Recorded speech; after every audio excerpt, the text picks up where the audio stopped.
Hello दोस्तों, आप सभी का स्टडी फायर क्लासेस में स्वागत है। दोस्तों, कल मैं एक लेक्चर लिया था जिसमें मैं बताया था कि जो सिंधु नदी तंत्र है और ब्रह्मपुत्र नदी तंत्र के बारे में आपसे बात हुई थी। आज मैं पढ़ने जा रहा हूँ गंगा तंत्र के बारे में। जो मैं पढ़ाऊँगा आपको वह गंगा तंत्र के बारे में आज बताऊँगा। तो दोस्तों आइए आज हम लोग बात करेंगे गंगा तंत्र पर। दोस्तों, आप देख रहे होंगे, आप फिगर देख के घबराइएगा नहीं, मैं आपको सही तरीके से बताते चलूँगा, आपको समझ में आ जाएगा। आपने पंचप्रयाग का नाम सुना होगा, जिसमें मैं पहले आपको पंचप्रयाग के बारे में बताऊंगा, इसके बाद आगे की प्रक्रिया जो होगी उसे मैं बताऊंगा। दोस्तों ध्यान से सुनिए, ये एक नदी है अलकनंदा नदी। ये जो आ रही है ना, ये काली वाली, ये देख रहे हैं, ये यहाँ तक ये मेन जो शाखा है ये अलकनंदा की है। तो ये अलकनंदा नदी आ रही है और इसी अलकनंदा में चाहे इधर से चाहे इस साइड से, दोनों साइड से जो नदियाँ आके मिल रही हैं, इसी की सहायक नदी कही जाएंगी। और सबसे पहले आप देखेंगे ऊपर, तो जो अलकनंदा है, ये अलकनंदा जो मेन नदी है, ये कहाँ से निकल रही है? तो आप कहेंगे सतोपंथ हिमानी से। कहाँ से? सतोपंथ हिमानी। यह कहाँ पड़ता है? उत्तराखंड में। तो सतोपंथ हिमानी उत्तराखंड से ये अलकनंदा नदी निकलती है। ठीक है। अब इसी अलकनंदा की एक सहायक नदी है धौली गंगा। कौन सी? धौली गंगा। जब ये धौली गंगा आके अलकनंदा में मिलती है तो इनका जो मिलन स्थल है, ये वाला पॉइंट, इसी को हम कह रहे हैं विष्णु प्रयाग। तो सबसे पहले विष्णु प्रयाग किन किन नदियों को मिलने से बढ़ रहा है? तो आप कहेंगे अलकनंदा और धौली गंगा के मिलने से विष्णु प्रयाग बढ़ रहा है। अब आगे आइए नीचे, तो आप देखेंगे दूसरी नदी है नंदाकिनी। अब नंदाकिनी नदी आई और इधर से वही नदी है। देखिए ये पूरी नदी अलकनंदा ही है, तो जितने नदियां मिलेंगी सब की सब अलकनंदा से मिलेंगी। तो नंदाकिनी नदी फिर अलकनंदा नदी से मिलती है, तो दूसरा जो प्रयाग बना वह बना नंद प्रयाग। कौन सा प्रयाग? नंद प्रयाग। इस बात को भी आप याद रखें। अब आइए उसी तरह आप देखेंगे तो पिंडारी नदी, जो पिंडारी नदी है, ये जब अलकनंदा से मिलती है तो ये बनता है कर्ण प्रयाग। ठीक है। अब फिर आइए इधर से, तो आप देखेंगे ये नदी मंदाकिनी है और ये मंदाकिनी नदी जब आके अलकनंदा नदी से यहाँ मिल रही है तो आप देखेंगे बढ़ रहा है रुद्र प्रयाग। तो हमने कितने प्रयाग बता दिए? 4 प्रयाग, विष्णु प्रयाग, नंद प्रयाग, कर्ण प्रयाग और रुद्र प्रयाग। उसी तरह से दोस्तों आप इधर से देखेंगे ये, तो एक नदी है भागीरथी, जो कि बहुत महत्वपूर्ण नदी है। भागीरथी जो आप देखेंगे, भारत का सबसे ऊंचा डैम जो है टिहरी बांध जो है, इसी भागीरथी नदी पर ही है, जो कि उत्तराखंड में है। तो भागीरथी जो नदी है वह निकल रही है, आप देखेंगे तो गंगोत्री हिमानी से निकल रही है। दोस्तों ये जो गंगोत्री हिमानी से भागीरथी निकल रही है, ये आ करके यहाँ पे मिल रही किसे? अलकनंदा से। जब ये अलकनंदा से मिलती है तो आप देखेंगे ये जो बढ़ रहा है यह देव प्रयाग बढ़ रहा है। कौन सा प्रयाग? देव प्रयाग बढ़ रहा है। तो इस बात को भी आप रखें कि देव प्रयाग। ठीक है। तो अब टोटल कितने प्रयाग हो गए? 5 प्रयाग। तो कभी कभी पूछता है कि वह 5 प्रयाग किन किन नदियों से मिलने से बनते हैं। तो किसी प्रयाग को, मान ले विष्णु प्रयाग पूछ दिया, तो आप कहेंगे विष्णु प्रयाग में धौली गंगा और अलकनंदा के मिलने से विष्णु प्रयाग बनता है।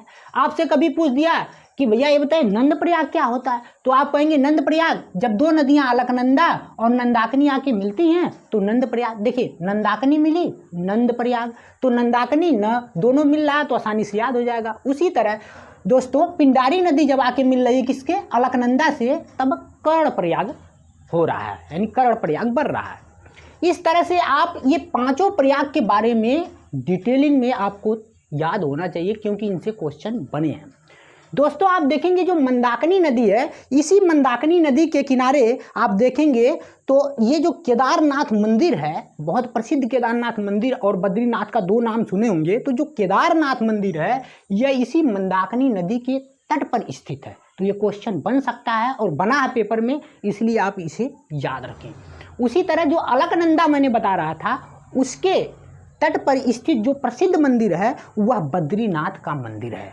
तो दो चीज़ें मैंने बताया कि बद्रीनाथ का प्रसिद्ध मंदिर अलकनंदा नदी के तट पर है, स्थित है, और आप देखेंगे तो केदारनाथ की जब बात करेंगे तो ये मंदाकिनी नदी के तट पर स्थित है। इस बात को आप याद रखें। अब ये पंचप्रयाग दोस्तों मैं बार बार क्यों कह रहा हूँ, क्योंकि इसको आप, क्योंकि फिगर बड़ा है तो आपको लगेगा कि बहुत कुछ है, ऐसा कुछ भी नहीं है। आप सिर्फ इतना पर अभी फोकस करिए पंचप्रयाग के बारे में, इतना यहाँ तक। तो हमने पहला बता दिया कि पहला प्रयाग विष्णु प्रयाग, दूसरा नंद प्रयाग, तीसरा कर्ण प्रयाग, चौथा रुद्र प्रयाग और पांचवा देव प्रयाग। इसी 5 प्रयाग जो हैं ये पेपर में आते हैं, इसीलिए आपको ये याद होने चाहिए।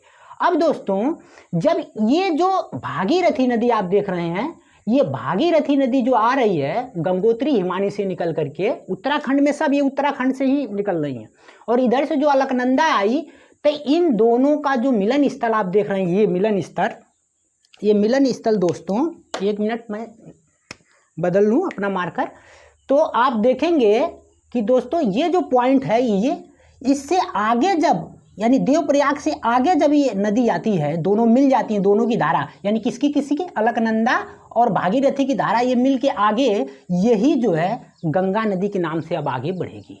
किस नदी के नाम से? गंगा नदी के नाम से। तो आप कहेंगे कि गंगा नदी किन किन 2 नदियों का संगम है, तो आप ये कह सकते हैं, देखिए इन सबों को छोड़िए, मेन रूप से कौन सी है? भागीरथी और अलकनंदा नदियों, 2 नदियां हैं, और इन दोनों नदियों से मिल करके ये देखिए ये आगे जो नदी बढ़ रही है, यही यानी देवप्रयाग के बाद तो वो गंगा के नाम से जानी जाती है। किस नाम से? गंगा के नाम से। इस बात को भी आप याद रखें। आइए दोस्तों आगे बढ़ते हैं। अब देखिए ये आ गया हरिद्वार, हरिद्वार जो कि बहुत प्रसिद्ध है, ये भी उत्तराखंड में है। अब उससे आगे बढ़ेंगे तो ये मैंने जो पॉइंट 2 दे रखे हैं, इसका मतलब है कि ये जो बात हो रही थी, ये बात हो रही थी आपकी उत्तराखंड की। अब उससे जब आगे हम लोग आ रहे हैं तो ये आ गया उत्तर प्रदेश, ठीक है, उत्तर प्रदेश आ गया। अब हम बात करेंगे इधर की, उत्तर प्रदेश की। तो आप देखेंगे उत्तर प्रदेश की जब हम बात कर रहे हैं तो उत्तर प्रदेश में ध्यान दीजिएगा एक बात, यहाँ पे एक नदी है राम गंगा। तो ये पूछता है कि वह पहली सहायक नदी गंगा की कौन है? तो गंगा की पहली सहायक नदी राम गंगा नदी। देखिए इधर तो क्या है, अभी गंगा तो यहाँ से बनना चालू हुई ना, जब 2 नदियाँ यानी अलकनंदा और भागीरथी मिली है, इसके आगे से ये गंगा बनी है ना। तो ये गंगा की अभी पहली नदी जो है सहायक नदी, वो राम गंगा है। तो पूछ सकता है कि गंगा नदी की पहली सहायक नदी कौन सी है, तो आप कहेंगे राम गंगा, ठीक है। आइए यहाँ पे कन्नौज में आकर के, ये उत्तर प्रदेश के कन्नौज जानते हैं, कन्नौज इत्र के नाम से प्रसिद्ध है, इत्र नगरी कहा जाता है, तो कन्नौज में आके मिल जाती है। अब इससे आगे आप बढ़ेंगे तो दोस्तों ये देख रहे हैं पॉइंट मैंने बना रखा है, ये पॉइंट जो है मैंने आपको हाईलाइट, देखिए ये दिख रहा होगा, ये पॉइंट जो है ये आ रही है हमारी एक नदी बहुत महत्वपूर्ण है, जो कि गंगा नदी की सबसे बड़ी सहायक नदी है। गंगा नदी की सबसे बड़ी सहायक नदी यमुना नदी है। यमुना नदी का नाम हर कोई सुनता है। आप देखेंगे आगरा जो है, जो आगरा शहर है वो यमुना नदी के किनारे ही बसा हुआ है। तो अब यमुना नदी आई, देखिए यमुना नदी जा करके ये प्रयागराज के पास मिल जाती है। आप प्रयागराज का नाम बहुत सुने होंगे, 3 नदियों का संगम है, सुने होंगे 3 नदियों का संगम जो है प्रयागराज कहलाता है। वहाँ पे आप देखेंगे तो मेला भी लगा था, अभी आप जानते हैं कुंभ मेला।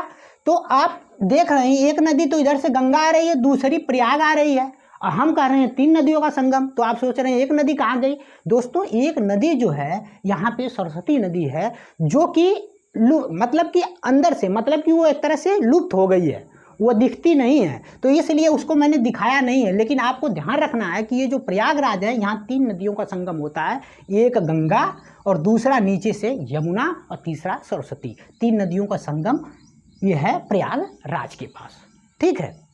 अब दोस्तों पहले यमुना के बारे में आप डिटेल ले लीजिए कि जो यमुना नदी है उसकी टोटल लंबाई 1376 किलोमीटर है। कितना? 1376 किलोमीटर टोटल लंबाई किसकी है?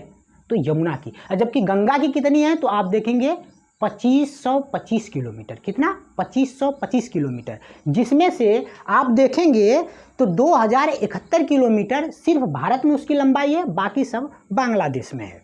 तो इस बात को भी आप याद रख सकते हैं, ठीक है। अब दोस्तों ये जो यमुना है वो निकलती कहाँ से है, तो आप देखेंगे यमुना नदी जो है यह उत्तराखंड के बंदरपुछ पहाड़ी है। कौन सी पहाड़ी? बंदरपुछ पहाड़ी, यानी उत्तराखंड के बंदरपुछ पहाड़ी के यमुनेत्री हिमानी से निकलती है। कहाँ से? तो हमने बताया कि उत्तराखंड के बंदरपुछ के यमुनेत्री हिमानी से निकलती है कौन? यमुना, यमुना नदी। तो ये पूछ सकता है कि यमुना कहाँ से निकलती है, तो आप कहेंगे बंदरपुछ पहाड़ी से। और एग्जैक्ट लोकेशन तो आप कहेंगे यमुनेत्री हिमानी। ठीक है, अब आइए ये आ रही है अपना, अच्छा यमुना का एक नदी और दोस्तों पूछ चुका है, इसको भी याद रखना है। यमुना का दूसरा जो नाम है वह कालिंदी नदी भी है। किसी पेपर में आ गया था ये कि यमुना का जो पुराना नाम है वो क्या है, तो आप कहेंगे कालिंदी नदी। क्या? कालिंदी नदी। इस बात को भी आपको ध्यान रखना है। अब देखिए दोस्तों, ये तीन नदियां बहुत ही महत्वपूर्ण हैं। बार बार पेपर में आया है कि यमुना की सहायक नदियां। हालांकि आप देखेंगे तो यमुना की ये तीन सहायक नदियां हैं, लेकिन ये गंगा की भी सहायक नदी है। क्यों? क्योंकि यमुना में तो आके ये मिल रही हैं, लेकिन बाद में यमुना ऑलरेडी जाके गंगा की सहायक नदी बन गई है, गंगा में मिल गई है। तो जाहिर सी बात है, जो यमुना अगर सहायक नदी है तो यमुना की भी सहायक नदियाँ गंगा की सहायक नदी कही जाएंगी। इसलिए आप इसको बात को ध्यान से समझें। पहला है दोस्तों, इंदौर के मध्य प्रदेश से चंबल नदी निकलती है। आप चंबल के डाकू, चंबल का जो है आप सुने होंगे घड़ियाल, ये सब के बारे में बहुत सुने होंगे आप। तो ये चंबल नदी है दोस्तों, और ये चंबल नदी जा कर के यमुना में मिल जाती है। इसलिए पूछता है कि यमुना की सहायक नदी कौन कौन सी हैं, तो आप कहेंगे चंबल नदी, बेतवा नदी और केन नदी। मैंने तीन नदियों का नाम बताया, चंबल, केन और बेतवा। ये तीन नदियां हैं जो कि यमुना नदी की सहायक नदी हैं। और ये कहाँ कहाँ से निकलती, इनको भी आपको याद रखना है। मैंने बताया मध्य प्रदेश के इंदौर से चंबल नदी निकलती है। ये तीनों नदियाँ मध्य प्रदेश से ही निकलती हैं। ये भी बड़ा आसान ही हो जाएगा आपको याद करना कि मध्य प्रदेश से ही निकलती हैं। बेतवा आप देखेंगे तो विंध्या पर्वत है, विंध्याचल पर्वत का नाम आप सुने होंगे। मैं बताऊंगा भी जब पढ़ाऊंगा प्रायद्वीपीय नदियां, तो उसमें मैं आपको बताऊंगा बढ़िया से विंध्याचल पर्वत के बारे में, उसका क्या महत्वपूर्ण है। तो आप अभी याद रखें, विंध्याचल पर्वत मध्य प्रदेश में है, ये निकलती है यहाँ से बेतवा नदी। और दूसरा केन नदी दोस्तों, ये केन नदी जो है ये कई बार पूछा, आपको एकदम याद रख लेना है कि कैमूर की पहाड़ी मध्य प्रदेश में पड़ती है। उस कैमूर की पहाड़ी से केन नदी निकलती है। और ये केन नदी, बेतवा नदी, चंबल नदी, ये तीनों नदियाँ किसकी सहायक नदी हैं, तो आपको याद रखना है ये तीनों सहायक नदी हैं यमुना की। और यमुना की लंबाई मैंने बता दिया 1376 किलोमीटर। मैं बार बार क्यों बता रहा हूँ, क्योंकि ये थोड़ी कॉम्प्लेक्स है, इसलिए आपको याद हो जाए, इसलिए घबराना नहीं है। मैं जितनी बार बताऊंगा आपको एकदम आराम से सुनने हैं और उसको रिवाइज करते रहने हैं। अब दोस्तों मैंने बात किया कि जो केन नदी है ये कैमूर की पहाड़ी मध्य प्रदेश से निकल करके जाके यमुना से मिल जाती है। मैंने कहा कि ये तो यमुना की सहायक नदी है, लेकिन यमुना ऑलरेडी किसकी सहायक नदी है, गंगा की।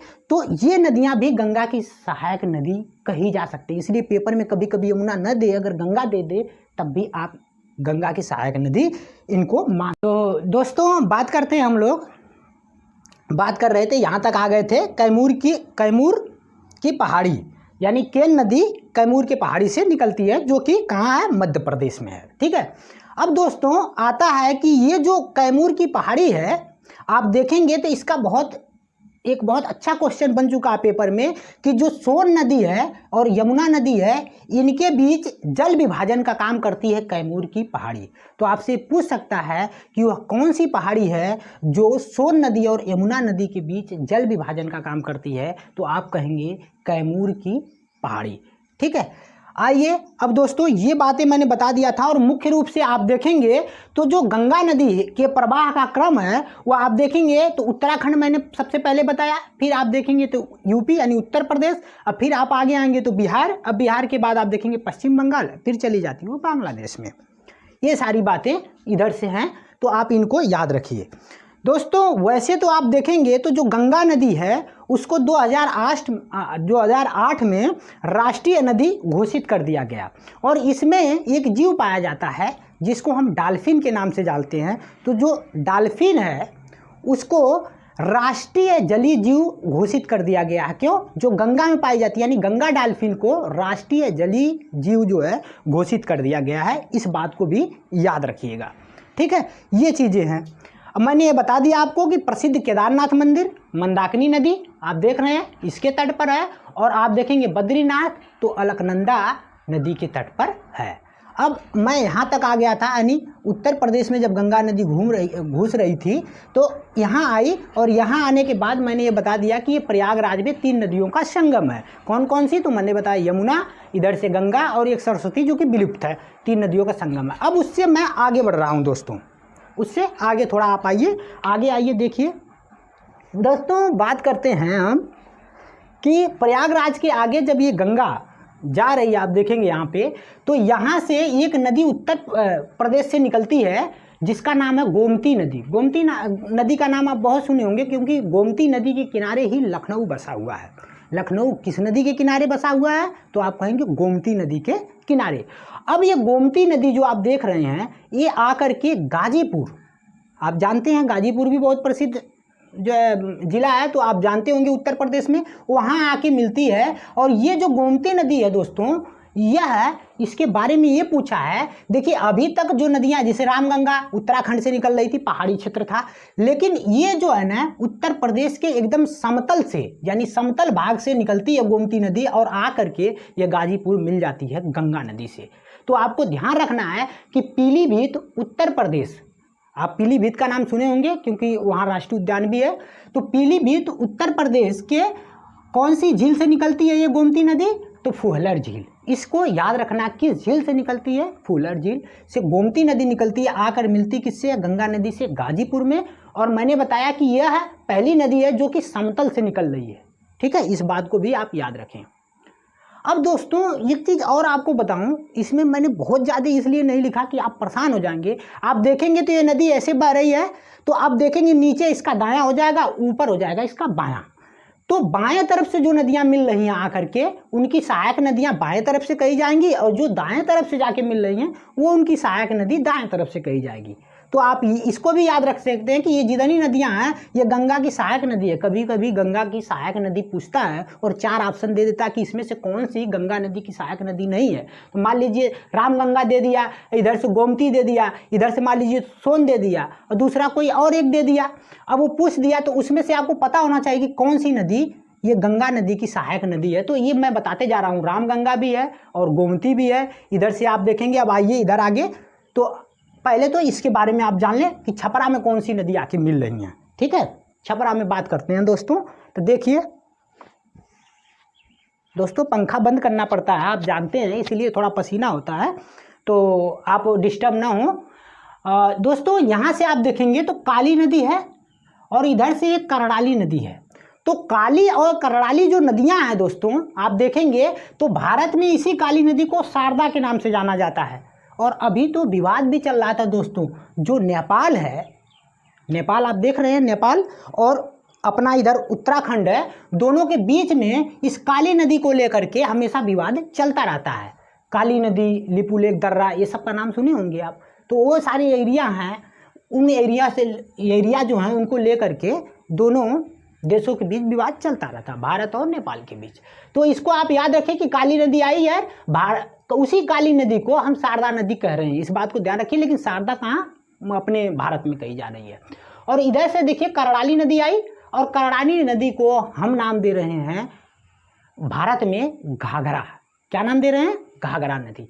अब ये दोनों नदियाँ देखिए आके मिल गई, तो अब ये जो शारदा और ये जो घाघरा नदी आके मिली, अब ये मिलने के बाद घाघरा ही इनका नाम आगे पड़ गया। और ये घाघरा नदी आके मिलती है, ये कहाँ पे मिल रही? देखिए अभी मैंने बताया था, यहाँ के बाद उत्तर प्रदेश आया था, इधर उत्तराखंड था। अब आगे ये जो डबल पॉइंट मैंने दिया, ऐसे डबल मैंने रेखा जो खींचे हैं, इससे आगे अब आ गया बिहार। तो बिहार के छपरा में आकर के काली नदी और करड़ाली नदी दोनों का जो संगम है, जो घाघरा नदी बन रही है, वो आके मिल जाता है छपरा में। इस बात को भी याद रखें। अब दोस्तों आप देखेंगे पटना शहर, जो कि बिहार का बहुत प्रसिद्ध शहर है, आपको बताने की ज़रूरत नहीं, आप पटना के बारे में बहुत सुने होंगे। तो आप देखेंगे तो एक सोन नदी है दोस्तों, जो कि अमरकंटक की पहाड़ी से निकलती है। वैसे अमरकंटक की पहाड़ी से दो नदियां निकलती है, बड़ी प्रसिद्ध नदी। एक नर्मदा का नाम सुने होंगे, जब मैं पढ़ाऊंगा आपको प्रायद्वीपीय भारत तब बताऊंगा। तो नर्मदा और सोन दो नदियां हैं जो कि अमरकंटक की पहाड़ी से निकलती हैं, जो कि मध्य प्रदेश में है। ठीक है, तो आप देखेंगे जो सोन नदी है दोस्तों, ये जा करके पटना में किससे मिल जाती है? गंगा नदी से। तो इस बात को आप याद रखना है कि सोन नदी भी किसकी सहायक नदी है? तो आप कहेंगे वह सहायक नदी है गंगा की, सोन नदी। ध्यान रखिए, बहुत लोग यमुना का मार देते हैं, लेकिन आपको याद रखना है कौन सी? गंगा नदी की सहायक नदी है सोन नदी। अब आगे बढ़िए, अब आगे आएंगे तो पटना के आगे आइए तो ये सोनपुर, सोनपुर का मेला लगता है आपको, बहुत प्रसिद्ध मेला है सोनपुर का मेला, आप जानते होंगे, इसलिए ये प्रसिद्ध जगह है, तो आपको बहुत ज़्यादा तकलीफ भी नहीं होगी। तो आप देखेंगे इधर से निकल रही है गंडक और इधर से निकल रही है कोसी। दोस्तों मैं आपको बताना चाहूँगा, ये गंडक, कोसी और ये जो घाघरा और शारदा, यानी जिसको हम काली नदी और करड़ाली नदी भी कह रहे हैं, ये चार, ये देखेंगे आगे आगे घाघरा हो गई है, तो घाघरा, गंडक, कोसी, ये तीन नदियाँ तीनों का तीनों नेपाल से ही निकलती हैं। इस बात को भी याद रखना। तो कभी कभी पूछ देता है कि जैसे गंडक कहाँ से निकलती है, तो आप कहेंगे नेपाल से निकलती है। कोसी कहाँ से निकलती है? नेपाल से निकलती है। अब देखिए गंडक आके मिली सोनपुर में, और कुर्सेला एक जगह पड़ता है जहाँ पे आके गंगा नदी से मिल रही है कोसी नदी। कौन सी नदी? कोसी नदी। तो इन बात को भी आपको याद रखना है। दोस्तों जो कोसी नदी है, यह आप देखेंगे तो भारत में एक ऐसी नदी है जो मार्ग बदलने के लिए प्रसिद्ध है, अपना मार्ग बहुत तेजी से बदलती है। और जो नदियां मार्ग बहुत तेजी से बदलती हैं दोस्तों, बड़ी खतरनाक होती हैं, क्योंकि कहीं भी किसी भी दिशा में जाएं और बाढ़ ला दें और तबाही मचा दें। इसीलिए इस कोसी नदी को बिहार के शोक के नाम से जाना जाता है। तो क्वेश्चन अगर आए कि बिहार के शोक के नाम से किस नदी को जाना जाता है, तो आप कहेंगे कि वह है कोसी नदी। ठीक है, इस बात को भी याद रखिए। अब आगे बढ़िए दोस्तों, ये देखिए आगे जा रही है, गंगा ही है, लेकिन मैंने ये डबल पॉइंट आपको लगाए हैं, जो आप ध्यान दीजिए। डबल पॉइंट इसलिए मैंने लगाया है क्योंकि यहाँ से अब ये पहुँच गई पश्चिम बंगाल में। अपना पश्चिम बंगाल, अपना जो है एक राज्य पश्चिम बंगाल, अभी वहाँ चुनाव भी हुए हैं, चर्चा में भी था, तो आपको याद भी होगा। तो अब देखेंगे तो पश्चिम बंगाल में घुसी, और इधर से आप देखेंगे तो दार्जिलिंग की पहाड़ी आप सुने होंगे, असम पश्चिम बंगाल में पड़ता है। तो दार्जिलिंग की पहाड़ी से निकलती है एक नदी महागंगा, और ये महागंगा आकर के जहाँ मिल रही है उसी के पास में एक बैराज है, फरक्का बैराज, जो कि बहुत प्रसिद्ध है। पूछता है फरक्का बैराज किस राज्य में स्थित है, तो आप कहेंगे पश्चिम बंगाल में।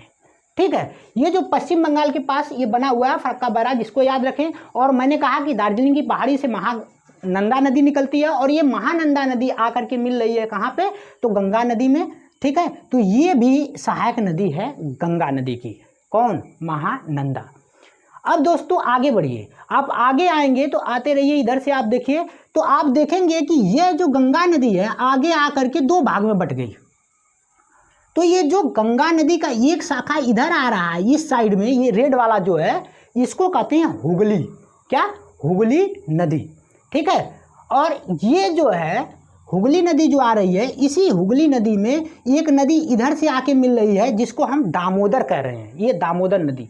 दोस्तों दामोदर नदी को आप देखेंगे तो ये काफ़ी प्रदूषित नदी है, और प्रदूषित नदी के साथ साथ आप देखेंगे तो यह जो नदी है इसको कहा जाता है पश्चिम बंगाल का शोक। क्या कहा जाता है? पश्चिम बंगाल का शोक। तो ये पूछ सकता है कि पश्चिम बंगाल का शोक किस नदी को कहा जाता है, तो आप कहेंगे दामोदर नदी को कहा जाता है। ठीक है, और ये दामोदर नदी जो है ये कहाँ से निकल रही है, यानी इसका उद्गम स्थल क्या है, तो आप कहेंगे छोटा नागपुर पठार। अब छोटा नागपुर पठार दोस्तों बहुत सुने होंगे, ये पड़ता है झारखंड में, बहुत महत्वपूर्ण है मिनरल के दृष्टिकोण से, इसलिए छोटा नागपुर पठार को आप याद रखें कि यहाँ से ही उद्गम स्थल है दामोदर का, और दामोदर नदी को किसका शोक कहा जाता है? पश्चिम बंगाल का शोक कहा जाता है। और ये किसकी सहायक नदी है, तो आप कहेंगे हुगली की, यानी हुगली में मिल रही है इसलिए हुगली की।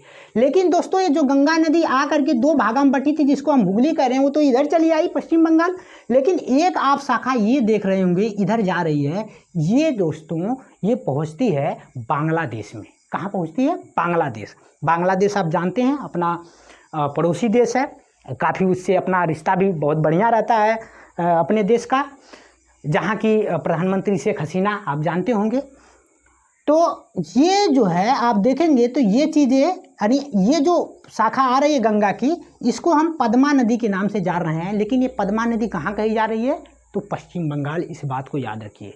अब ये जो पद्मा नदी आप देख रहे हैं ये, और कल मैं एक पढ़ाया था ब्रह्मपुत्र तंत्र, तो ब्रह्मपुत्र को बताया था जब वो बांग्लादेश में आती है तो उसका नाम जमुना पड़ जाता है।